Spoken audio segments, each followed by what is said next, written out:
Welcome to the Nemeth Report podcast. I'm Dr. Tammy Nemeth, historian, energy security, and geopolitical consultant, and I'll be your host.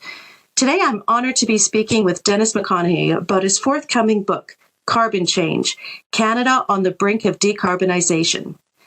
Dennis has had an extensive career in the petroleum industry as an engineer and executive with TransCanada Pipelines, now TC Energy.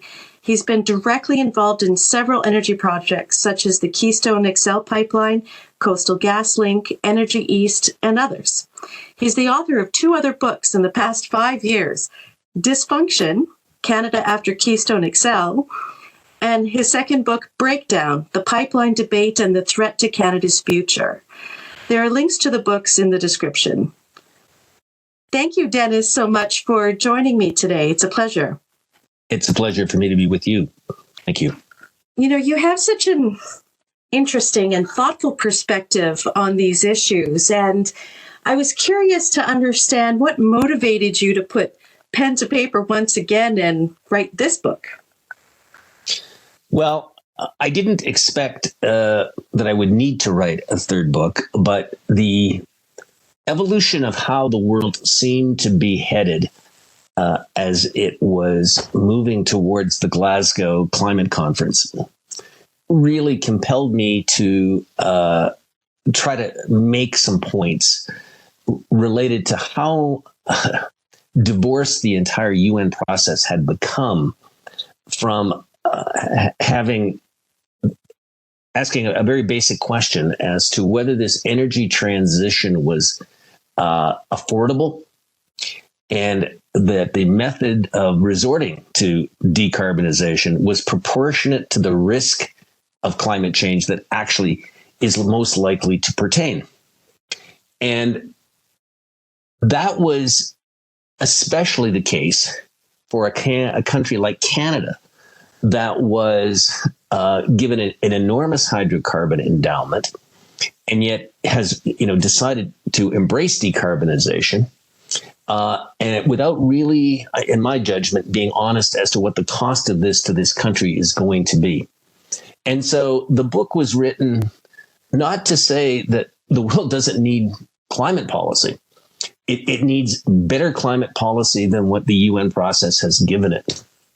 And so that was the original motivation. Now, events unfolded during the course of writing it, most notably the change in energy prices, hydrocarbon prices through the last winter, and then culminating in the advent of the Ukrainian-Russian war that, of course, restored the whole notion of energy security as another consideration that would have to be given real accounting for, as opposed to simply a relatively unthinking commitment to decarbonization.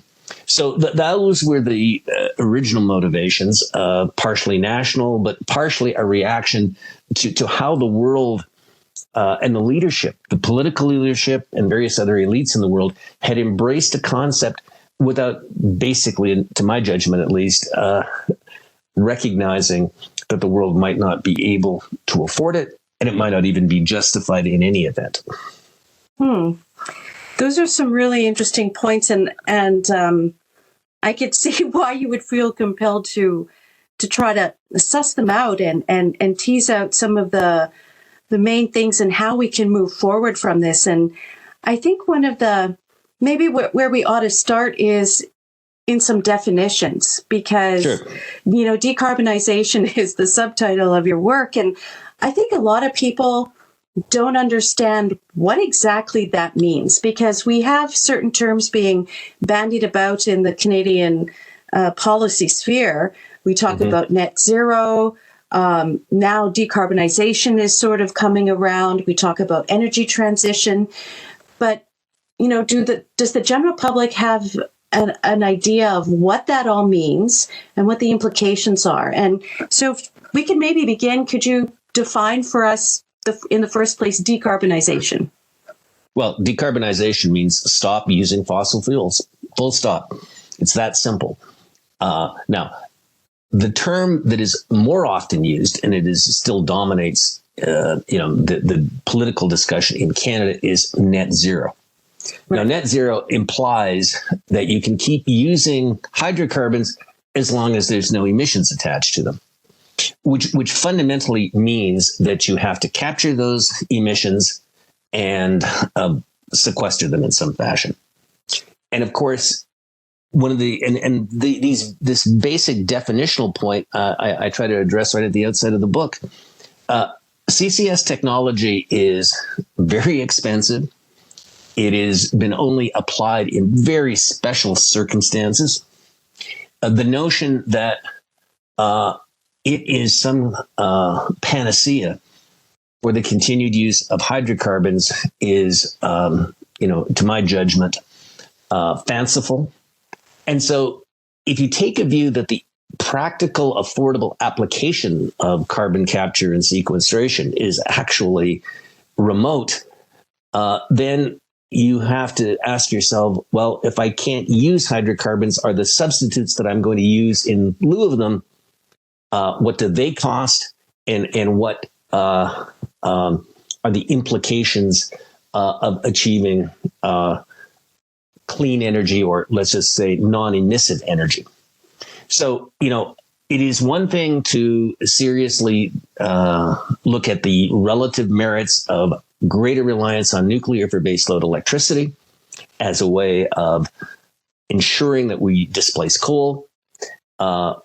We then, have to make trade-offs between, how do we balance systems if we're going to eliminate natural gas from electricity generation?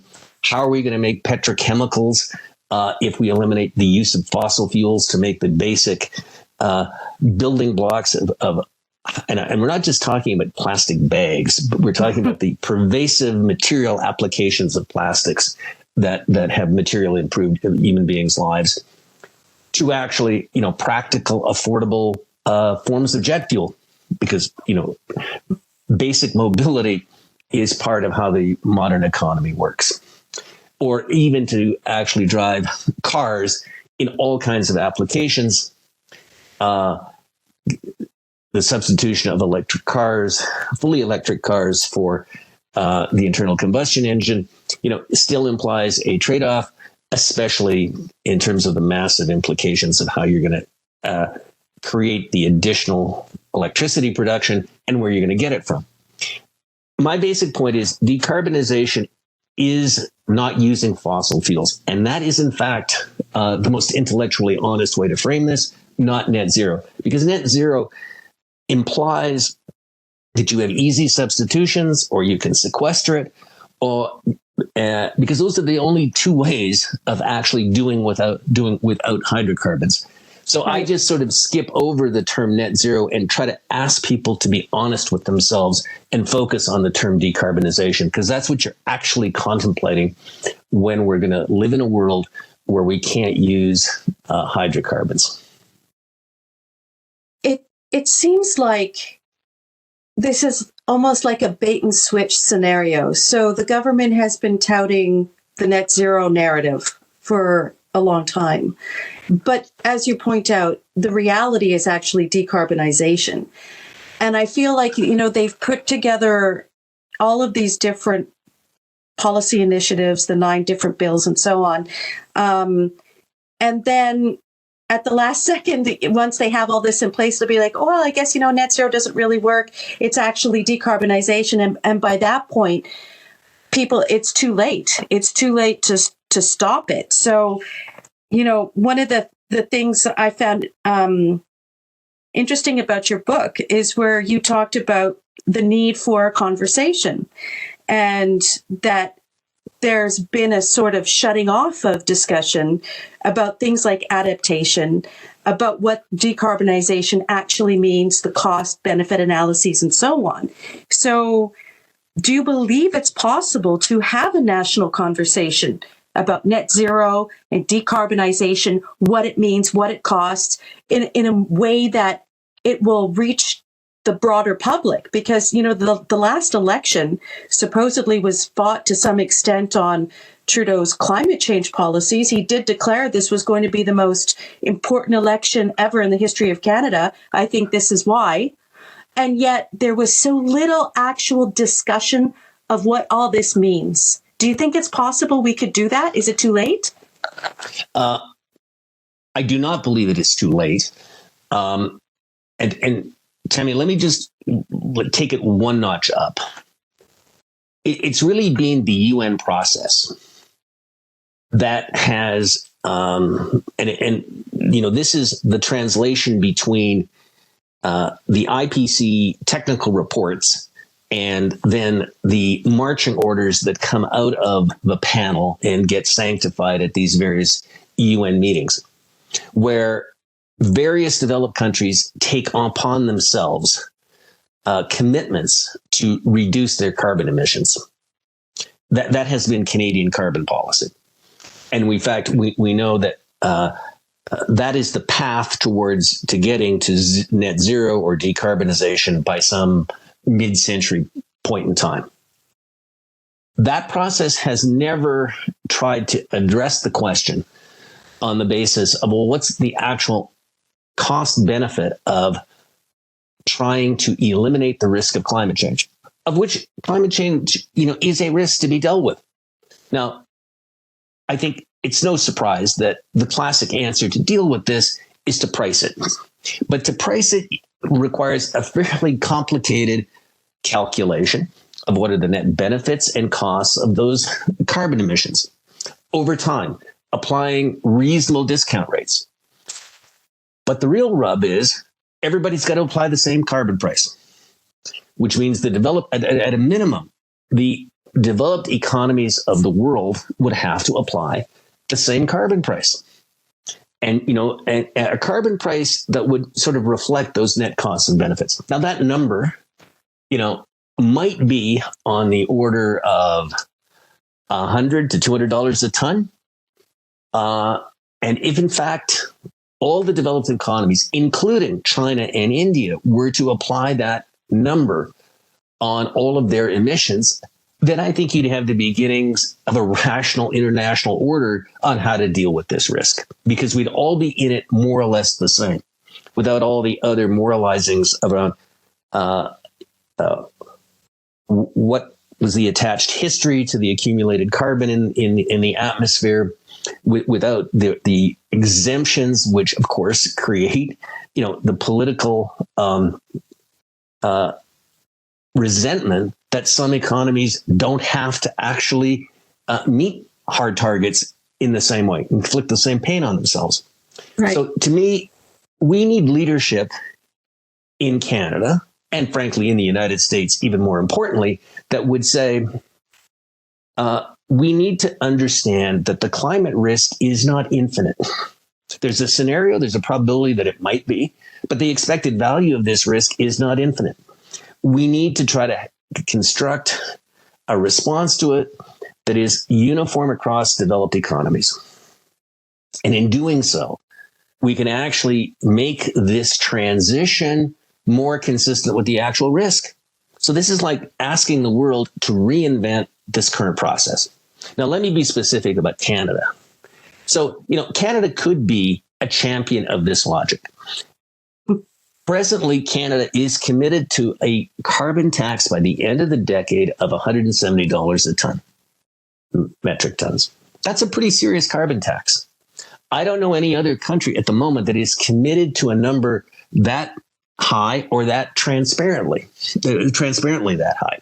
We know one does not exist in the United States, and even the EU trading system has made no pledge to get to a number that high. They've all indulged, again, with the notions of various forms of policy interventions, whether that's mandating biofuels, eliminating natural gas furnaces, or as the Americans have just done under the Biden administration, spending literally trillions of dollars towards advancing certain low emissive technologies.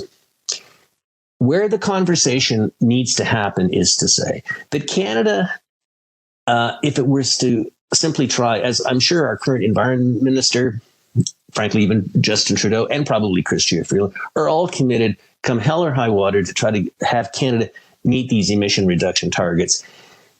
regardless of the economic consequences within Canada. Instead of actually stepping back and recognizing that if Canada chooses not to produce hydrocarbons or contract the hydrocarbons it presently produces today, other countries will do so, because we live in a world that can't actually do without hydrocarbons. So we have this great dilemma between the ambitions of constraining hydrocarbons for the sake of mitigating the climate risk in a world that can't actually do without them. And this, to me, should cause a country like Canada, that has cost itself literally trillions of dollars over the last 10 years, through all the frustrated projects, whether in the form of LNG or expanded oil sands production, this country has lost an enormous amount of value. And the world consumption of crude oil is basically back to where it was in pre-pandemic levels. Yeah. The political question that you ask, it seems to me that we have to look to our political process to have an alternative to what has been, at this point, still would be and this is regardless of the geopolitics of the world, seemingly, we are going to, as Canada, march towards these emission reductions, regardless of what it costs us. So Tammy, let me just make this last point before I turn it back to you. The reason I have some optimism is because the cost to human beings of trying to meet these targets will eventually create a political reaction. And we've seen this in places where the cost of energy becomes untenable, people react. And this is where I think, and when energy becomes unreliable, which is another form of it costing too much. So my own view is that over time, as people try to implement these constraints, the cost implications do impact the general electorate, and there is a political reaction to it. But, my hope is that this is the conversation this country actually has now, made ever more urgent because of the geopolitics. Excellent points. Let me see how I can talk about this one aspect. In terms of what's going on in Europe right now, how they determine their electricity prices is crazy. And I don't want to talk too much about that, but you make a very compelling point comparing the COVID lockdowns to what life would need to be like under a decarbonized world. And there's this sort of incrementalism taking place right now in Europe, where they're trying to get people used to the idea of changing behavior to use less energy. And I think one of the things about COVID was that people understood this would, for the most part, be temporary. They were willing to accept certain limits on their liberties and activities and way of life under the understanding this is temporary until, we're out of that sort of pandemic mindset. And in the 1970s, with the original energy crisis, people in Europe did do a lot of, controlling how they heated their homes and so on, because they believed it was temporary. But the EU is sort of throwing trial balloons out there that this is not temporary, that this is something that's going to be ongoing for several years, which sort of leads into the point you were making in this comparison between the COVID lockdowns and decarbonization. And we're kind of seeing that taking place in Europe right now, where they're telling people to be the sort of moral flag wavers for not taking hot showers. And, you could post that on Instagram, how you're not taking a hot shower. Like, I just think that's crazy. But this is the angle they're going. Behavior modification, getting people used to the idea that when they turn that light switch on, you might not get energy. The UK is talking about 3 hours a day of blackouts, which, this is supposed to be a developed country. And they're warning people that for 3 hours a day, there might not be electricity when you turn your switch on. And they too are saying, well, this isn't necessarily a temporary thing if we're committed to the energy transition. So I thought maybe by mentioning that, it can be a little bit of a segue into the discussion you made, comparing the COVID lockdowns to what the lifestyle or our standard of living would be like under a decarbonized world. Yeah. So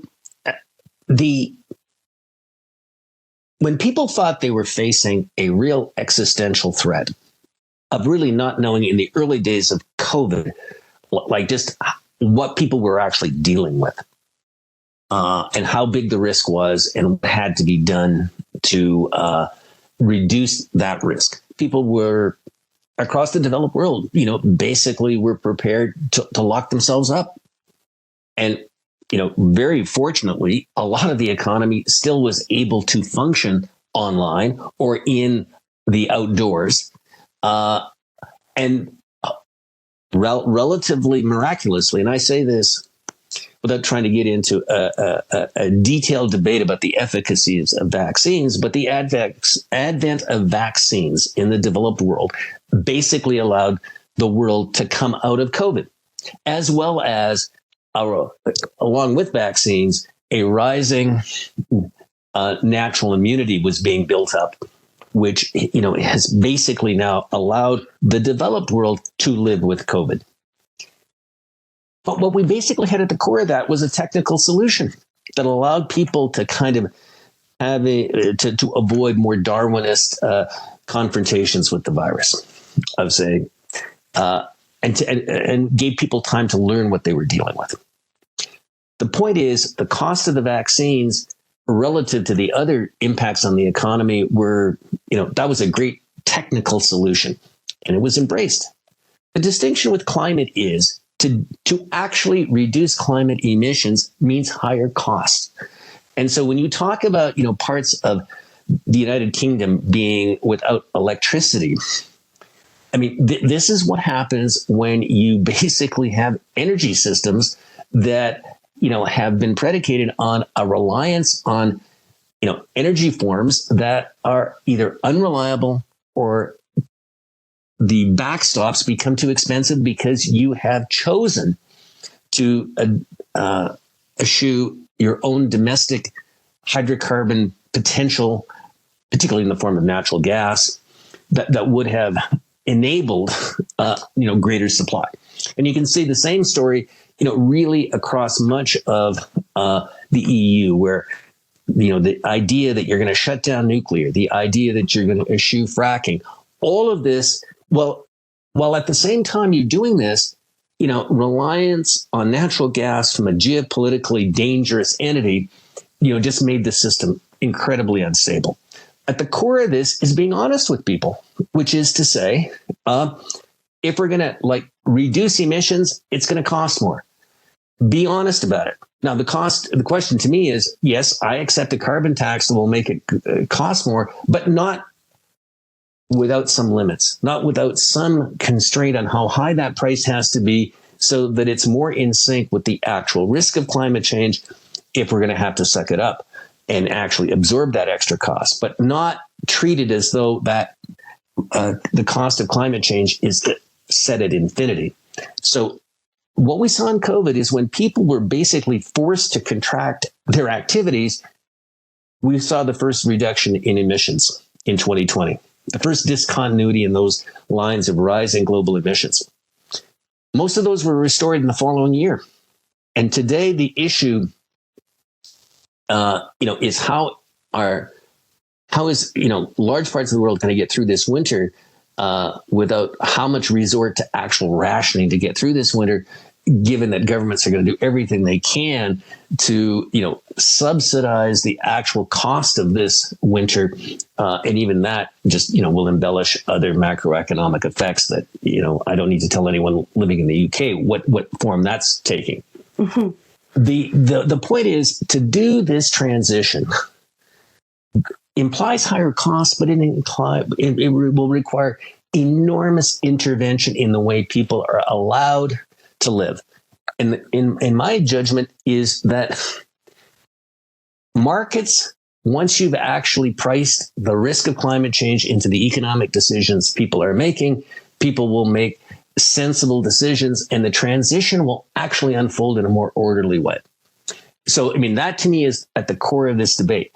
I don't believe that a world in which energy prices are rising to the levels that they've gotten to is politically sustainable, especially when there are alternatives available.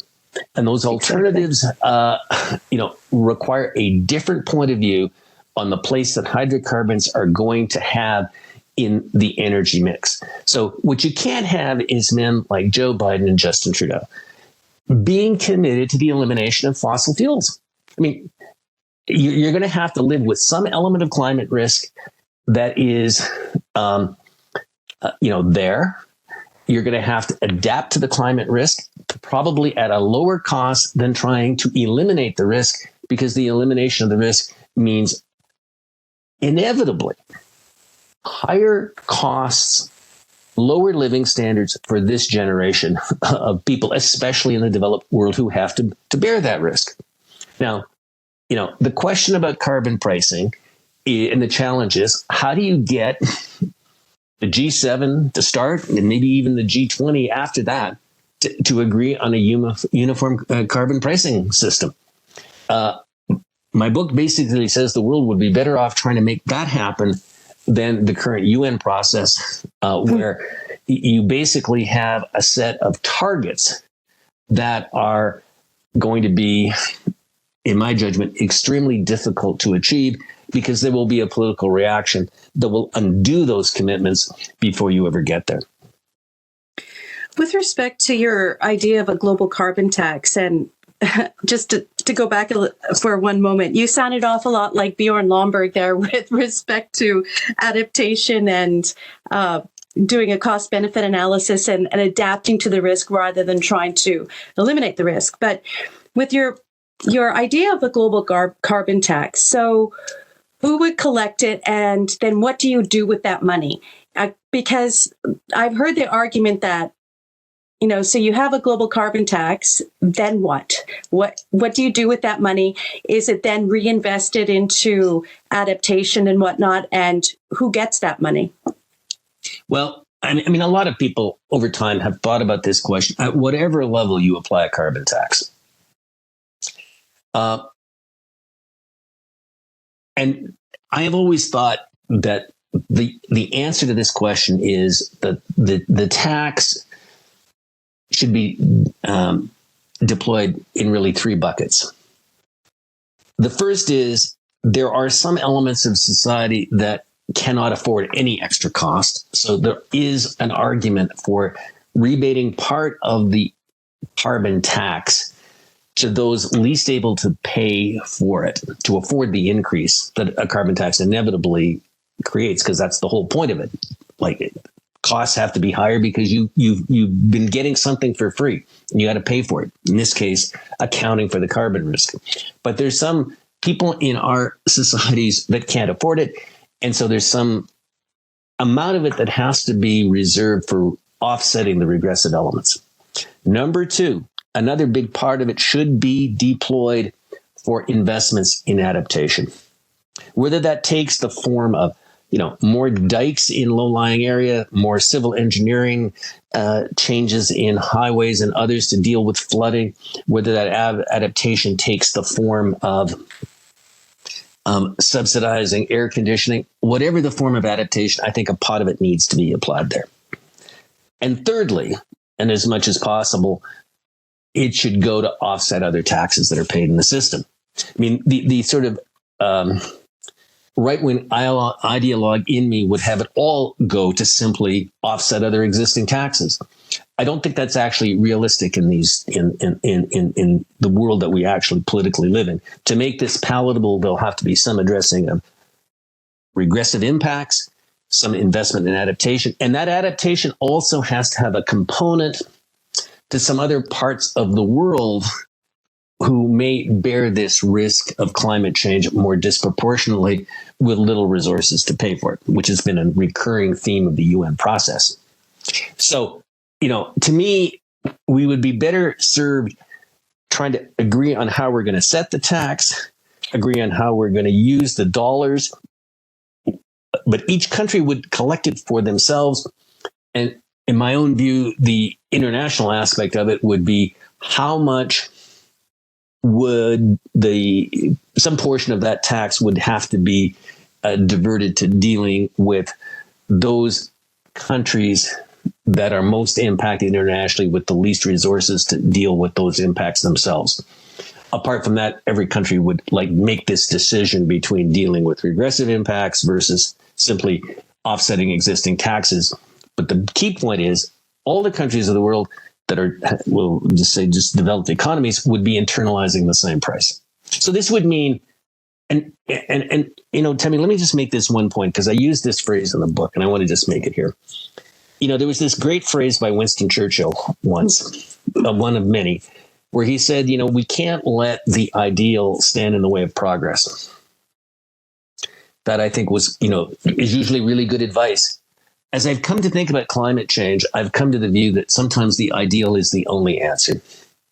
That is to say that unless we have this uniform carbon tax constrained by, a real assessment of what the actual cost benefit risk of of climate change truly is, we will never deal with this rationally. We will have, all this polarization from having those who want to impose the interventions necessary to get to decarbonization and the political reactions against it. We have to, I think, as a developed world, invest in the effort to really reinvent the UN process around these concepts, because I think it's the ideal in this case is the only thing that's going to work, and I dare use the word is going to work in any kind of sustainable fashion.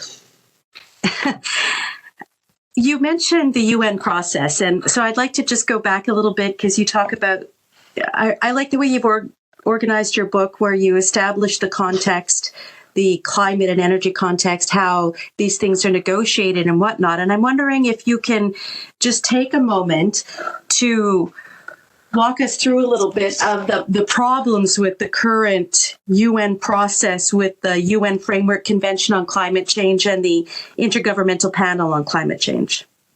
Well, the basic translation of the description of the climate risk, which is, the principal analysis of the first working group of all these various assessment reports, has always translated into the allocation of emission reduction targets that would be assumed by the developed world, all to the point of getting emissions down to some point where the accumulated emissions in the air, consistent with all the climate models, we always have to remember that, which are themselves imperfect, would allow people to feel that they were on a track towards some stabilization of temperature increase to some agreed to limit. It used to be 2 degrees C above essentially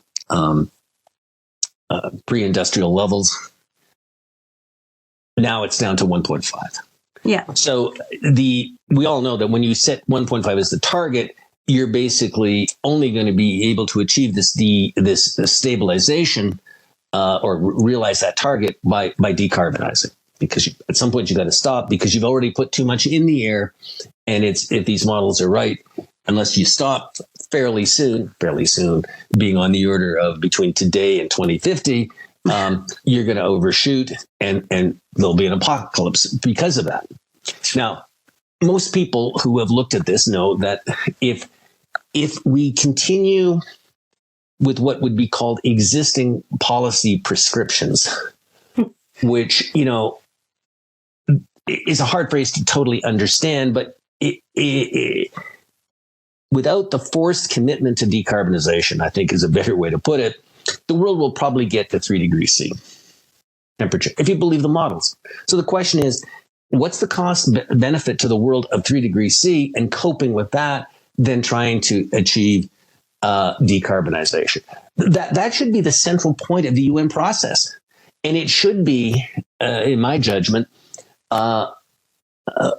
obvious to people that when people have tried to do in an intellectually honest way this calculation of the social cost of carbon, which is really what is this net value of an emission versus its cost, spread over time, discounted back with an intellectually honest discount rate, people get to numbers that are nowhere near consistent with decarbonization. Whether that number is $200 a ton or whether it's 50, to me, the UN process should be about setting that, and the governments who are committed to that process should commit their national economies to internalize that. Now, that means all these different countries would be saying, here's our political obligation to the UN process. We have to commit to this. For lots of countries, maybe the United States, that's an impact on their sovereignty they're not prepared to accept.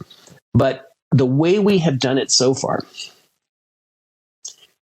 has had, this pernicious effect of letting some countries get a free ride. And we know who those are, and that's deeply resented. Well, at the same time, certain countries, like a Canada, to do this, have to give up proportionally more of their economy to have it achieved, because we are actually an economy based unavoidably, whether our current governments want to admit it, on hydrocarbon export.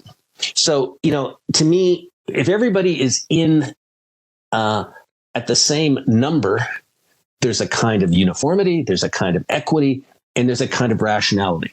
Now, these aren't all my ideas. I freely acknowledge that this has been, very well articulated by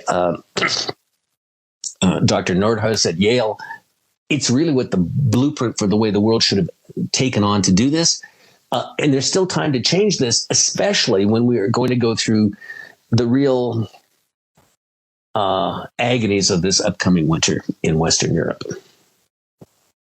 Good points. In your section talking about the climate issue and where we're going and whatnot, you mentioned a little bit about the sort of rhetoric out there with respect to climate alarmism. And I think the use of language is really important. And you pull out some of these words that get used, like existential, like code red, like climate emergency, and so on.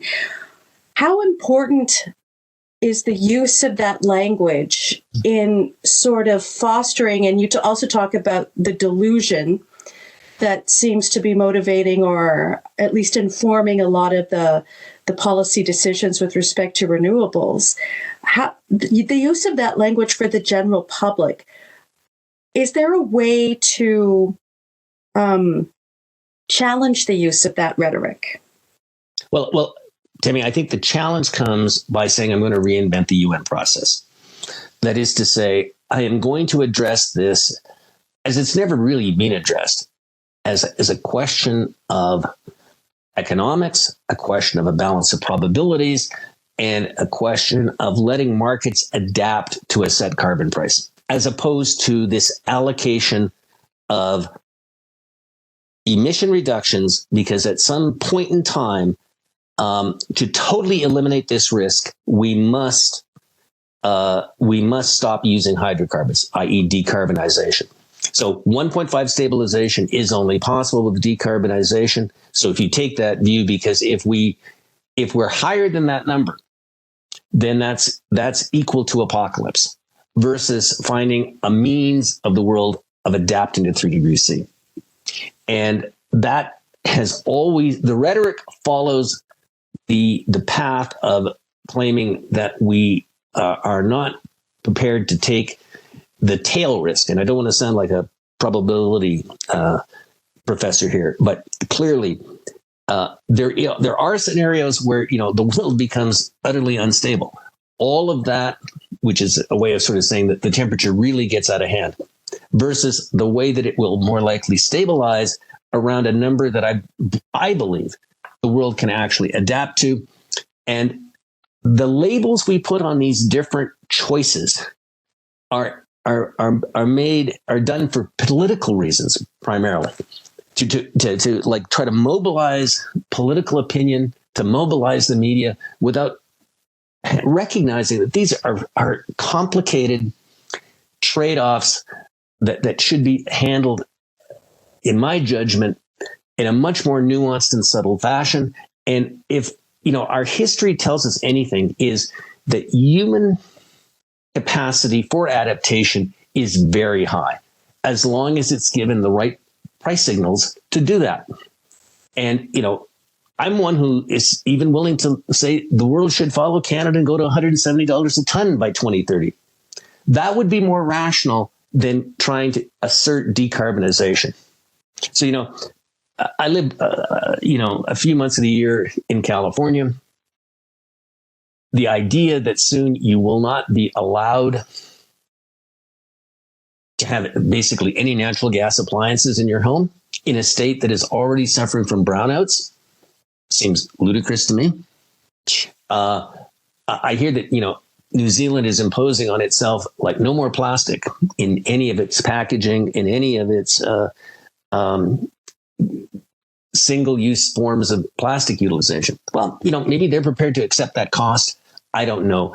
I would have preferred, of course, that the cost of plastic, to the extent that it's reflecting a carbon price, would have New Zealanders themselves would have been left to the decision whether they want to make a substitution around avoiding a plastic bag. It's really a mindset about let people react to a price signal rather than the oppressive mandates that you're going to have to use, the oppressive interventions to actually get to a world that's going to resort to decarbonization, all on the theory that 1.5 degree temperature increase is all the planet can sustain.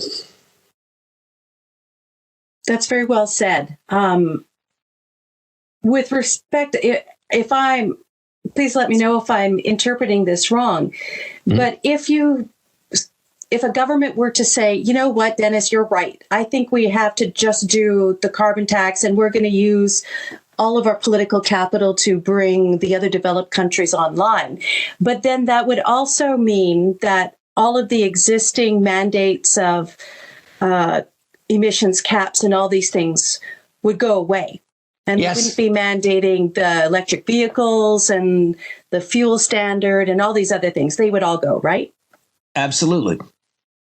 And so, what I would urge is, in a more ideal world, if we had political leadership from North America that basically said, at least at the beginning, to the rest of the G7, we have got to do this a different way. This is not working. And that would basically then be expanded to the G20. And ultimately, that would transform the existing UN process. Because the people who are paying for the UN process, and I don't mean simply about the bureaucracy, of which is obviously a real cost, but I'm talking really about who has to bear the energy transition that is mandated by the current UN process. Those countries need to stand up and say, we need to do this differently. And so that political leadership has to, I think, start in North America.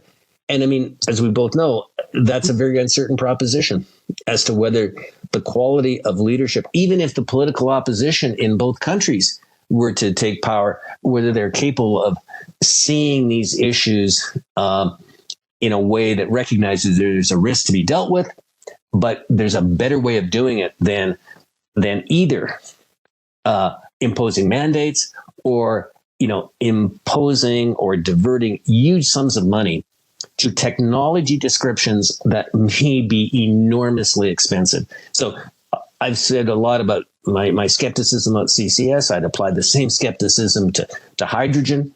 I'd apply the same skepticism for other substitutes for certain applications of hydrocarbons, most notably, certain transportation applications and certainly petrochemicals. So again, this is having politicians, show some deference to the realism of the market when it comes to how much any of this transition is actually affordable. Or desirable. Well, affordable and desirable usually go hand in hand. And that should be obvious to people. As long as you've actually imposed a correct carbon price, you actually, I think have given people the signal they need to respond to. Now, I should say, Tammy, I mean, this is a challenge to right-wing politicians who have typically resisted carbon pricing. And so I fully acknowledge, and I have in all the books that I've written, is that, right-wing entities, elements in North America especially, have done a disservice by not at least accepting that carbon pricing in theory, if not, there's lots of issues about its application, but in theory, it is the rational way of dealing with this risk. Much better than mandates and targets and contraction of the economy, way beyond what is actually, in my judgment, justified. Right. Now, I realize your book went to press before the United States passed its new Green Deal Light in the form of the Infrastructure Act. But what do you make of that? In your book, you sort of mentioned, well, the U.S. isn't going along this route, so it makes it extremely difficult for Canada to do anything properly if the Americans aren't doing it too. So now that they have their Infrastructure Act, does the passing of this act affect how Canada is going to do things and your policy prescription? Well, so I think people need to recognize what they accomplished there and what they didn't accomplish. And a good bellwether looking at that is how muted the reaction of the American environmental movement was to this. This piece of legislation, had to fit into the unique congressional requirements of reconciliation so that they could actually pass it in the U.S. Senate at 50-50 and let Kamala Harris break the tie. So it took the form largely of fiscal expenditures, which is a fancy way of saying, tax subsidies, grants, etc., to large numbers of low emission technologies, spanning, from not just CCS, but electric vehicles, hydrogen, across the board. So This was, a huge, and some people said what was really done here was more about industrial policy than it was climate change. Because what it didn't do is, there's no restrictions on how Americans can use energy in this bill. There are no emission reduction targets in this bill. And there's certainly no carbon pricing in this bill. This is what they could get done with Joe Manchin. To me, this is something that will allow the United States to accelerate the development of some low emission technologies. And if those are competitive with hydrocarbons, well, we all should support that, if that could ever be true. So none of that stops the issue as to how do you get emissions down to conform to what the UN process is describing. This bill didn't do that. Presumably, if there was more fulsome control of the U.S. government by those parts of the Democratic Party that really wanted energy transition in the timing that Joe Biden has talked about, well, we'd see much more draconian forms of legislation. So my own judgment is that the Inflation Reduction Act in no way takes off the table the questions of, are these targets still going to be adhered to? And if they are the political costs of achieving them going to be acceptable? And is there a better way to do this through carbon pricing? So again, I think we need to understand that the Inflation Reduction Act was perhaps as much industrial policy as it was climate, because that's all they could pass. Right. And again, I would invite people to take a look at how the environmental movement has looked at it. I think they've found it, constructive, but hardly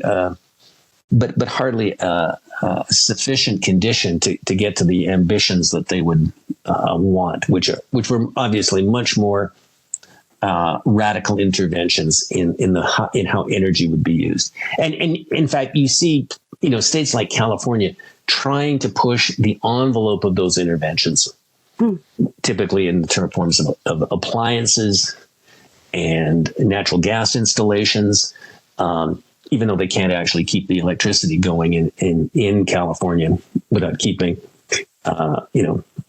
natural gas facilities up.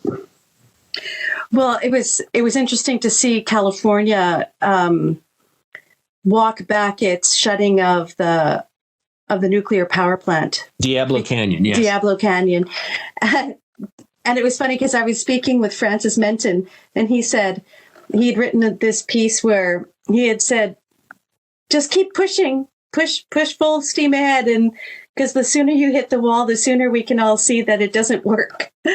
And, that's great advice. But what a stupid way to run a country, or to run things, to basically have catastrophe be the only way you learn your lessons.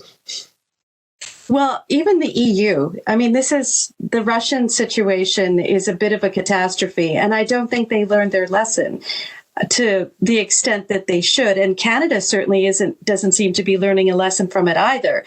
When Germany comes to Canada asking for increased oil and gas, and we offer hydrogen at some point in the future, Yeah. So it is utterly pathetic.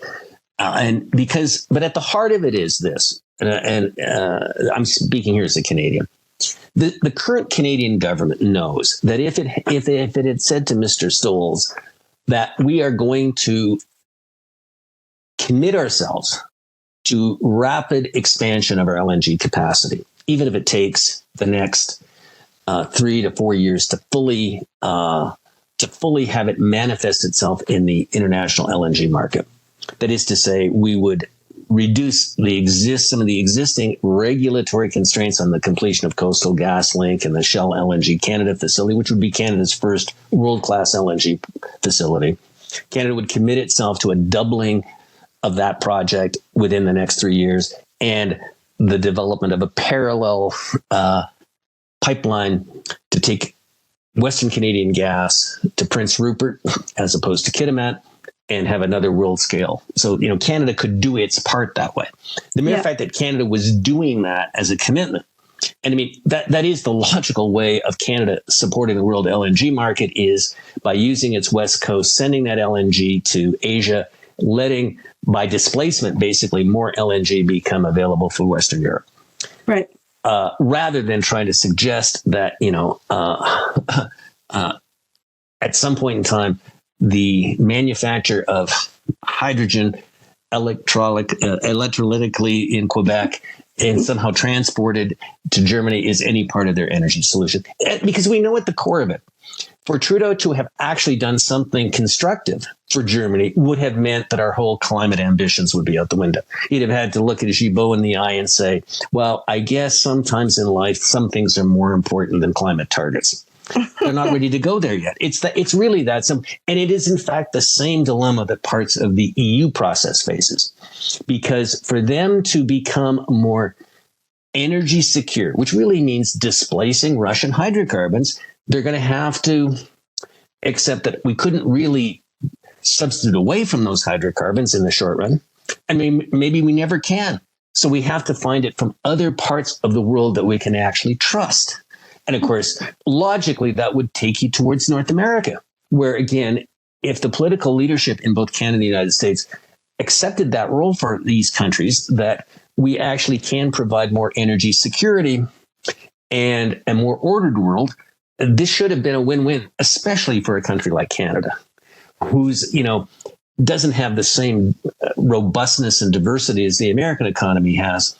But nonetheless, it all comes back to, you can't be committed to say, yes, I'm going to be a growing hydrocarbon or even a growing oil sands producer and sustain these existing targets. It's not possible.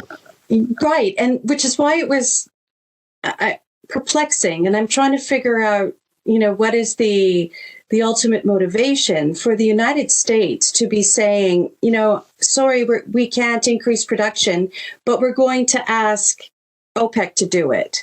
Or the EU has the capacity to increase the production of their oil and gas offshore, and Holland has said they won't. Norway says they're kind of at their limit, and the UK is the only one who's actually said, yes, we're going to try and increase our supply. Well, let me just speak about North America, because I think I feel more confident speaking about the conversations that undoubtedly went on around Biden on this topic. And frankly, it wouldn't have been that much different from what was said with Trudeau. North America itself does not face a physical energy crisis this winter. Okay, right. It has abundant oil and natural gas. The price may be higher than they want. That's disturbing to Biden going into the election, but they don't have any physical shortages that actually would force any North American to face like rationing. But what they know is that if they basically say, okay, we are going to give the go ahead for investments to increase hydrocarbon production in North America, they're going to have to be committed for the long term. So you lock in a commitment that locks you in over time towards more hydrocarbon production, which means more emissions that would be attributed to these countries. Might not make any change in the world's emissions, but it will to how the UN Convention attributes those emissions to Canada and the United States. So whereas if you just bridge over this little problem that we've had with Putin, and we just let, other distasteful countries, but people who can maybe in the short run produce more oil, they kind of bridge us over this. This is an enormously cynical posture where we'll rely on countries to just get us through this, so we don't have to basically revisit, our extreme climate positions. Right. So that they're really trying to keep, the integrity of their climate ambitions intact, even though they know they're in a global energy security crisis where North America actually does have capacity to affect these balances over time, affect how Europe would become more insulated. If you can't imagine, Russia being led by regimes that, would actually conform to the a world order where you could trust them again, this is the transformation that you would need to have happen. So I think it's very explainable just in terms of, in a set of bad options, it's better to grovel to Venezuela and regimes that we don't really like their human rights efforts, because they can, in the short run, do something so we don't have to actually lock in over time higher amounts of hydrocarbon production in North America. Well, and again, this is a point that, the political opposition in both countries should be making, right, in terms of just how cynical this energy security posture has been. Well, with respect to energy security, if Canada continues on the decarbonization pathway, and there's many who advise the government who are part of the deep decarbonization project and whatnot, then it actually jeopardizes the long-term energy security of Canada, because if we're no longer allowed to produce the hydrocarbons that keep our economy going and allows for us to have a certain standard of living, then the implications of that are quite extraordinary. And I think it's unfortunate that it takes an attack like what Russia's done to Ukraine to bring energy security back into the conversation, because if anything, that ought to be having people express second thoughts about this course that we're on, this trajectory, and that, you can't just have your cake and eat it too, I guess. Right. So Tammy, again, this is a point I always make, because it's actually, grounded in just a unique reality about Canada's electrical generation configuration. In Canada, you have the province of Quebec that, from an electricity point of view, is entirely green based on its endowment of hydropower. In Ontario, it is substantially green in electric generation because of its big commitment to nuclear. And then you get to BC and Manitoba, and those are two other provinces that are substantially green in how it makes electricity. Frankly, it's really only Alberta and Saskatchewan that continue to generate electricity through hydrocarbons in Canada. This makes us very different than the United States, where, a much higher percentage of their power is made from still hydrocarbon sources. I'm not talking about natural gas peaking. I'm talking about baseload coal.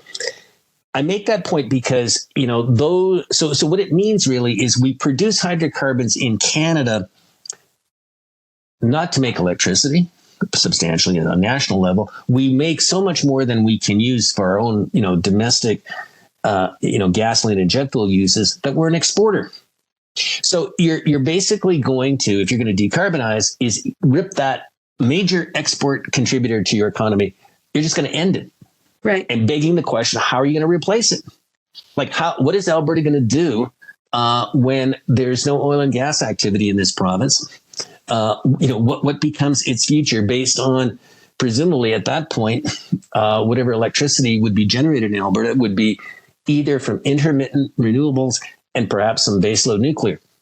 I mean, these are not questions that are, easy to confront, but they're implicit in the glib discussion that we're going to get to net zero by 2050, because, what is Alberta what is Canada going to do when it doesn't have, the contribution to its national economy from hydrocarbon export?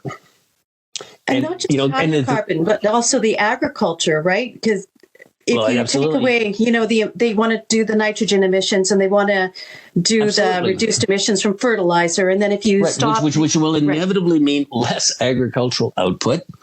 It would mean changing that economy. And I mean, again, it becomes, very much a very regionally divisive way of looking at all this, right? Because certain of these provinces, have, just because of their natural endowment or how they evolved, they don't make electricity in a way that they have a lot of adjusting to do. Fine. The question is the contribution of hydrocarbon production to the national economy, or even, as you just have pointed out, how hydrocarbons are indispensable in how they support agricultural output in this country, which again is, highly regionally distinct in terms of what we're talking about when we're discussing those parts of the country that its agricultural sectors are largely export oriented. Yeah, especially in the prairies. Exactly. Yeah. Okay. I think that's, I've taken up so much of your time. We're over an hour, and I wanted to... Tammy, if I could only close with one point. Sure. And again, this is from a Canadian perspective. Like what I really do hope from this book is that the quality of the political debate around these issues is really somehow improved, because, this should be a vigorous debate within this country. And I know it has not been adequately debated because the existing federal government has never had to account for the costs that would be imposed on this country by actually trying to pursue decarbonization. And so my real hope in all of this, and thank you so much for giving me the opportunity to talk to you today, is this is a debate Canadians need to have. Absolutely. And I'm hopeful that your book will get circulated to the general public, not just those of us who are interested in these issues. They can buy it in starting October 26th in the usual formats, both in Canadian bookstores and also online. Excellent. And I'll put a link to your books in the description. So if anybody wants to check out the previous books as a lead up to this new one, please click on it and take a look. So thank you so much, Dennis, for taking the time to speak with me today. I really appreciate your insights. I mean, it was some amazing work in this book. Thank you. Thank you, Tammy. Bye-bye. Okay. Well done. Thank you so much. Well, that was really good, Tammy. Thank you. Please stay in touch. Keep me informed about just how the UK tries to get through this winter.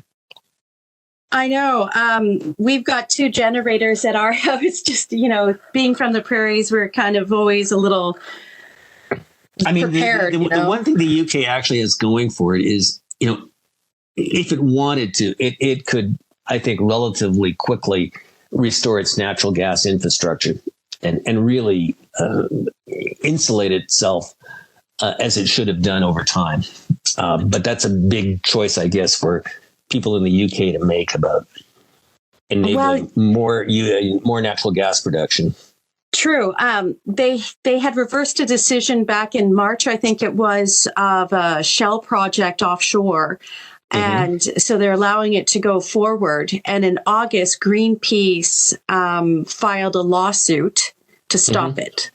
So, I'm always a little bit skeptical about the ability of the UK government to actually follow through because there's so much resistance. I think this is the silver lining of how bad it gets this winter. Is that at some point that the destructiveness of entities like Greenpeace become impossible to tolerate.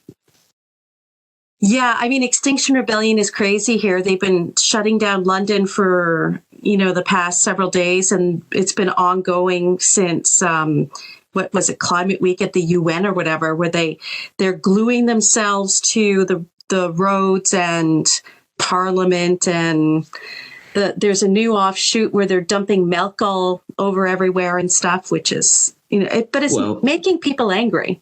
Yeah. So again, this is just a question of enforcement, right? Like but again, usually we said in our conversation, when you have UN leadership using the rhetoric they use, it gives a kind of credibility to this, right? Right. The inflammatory and very emotional, very highly emotional language, like climate emergency and all that. And that's not helpful. For another day, and there's probably better experts than me on this, like when there was the Florida hurricane 2 weeks ago, there was a lot of debate about like how much climate change had made it worse, right?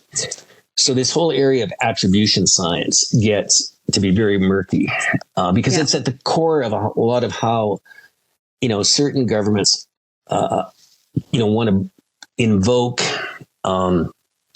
these natural disasters as a validation of their climate policies. Yeah. So again, it would be so much better if we were discussing, well, are we all doing $200 a ton and getting on with life versus, this kind of extremism. But listen, thank you so much for giving me the chance to talk to you, and stay in touch.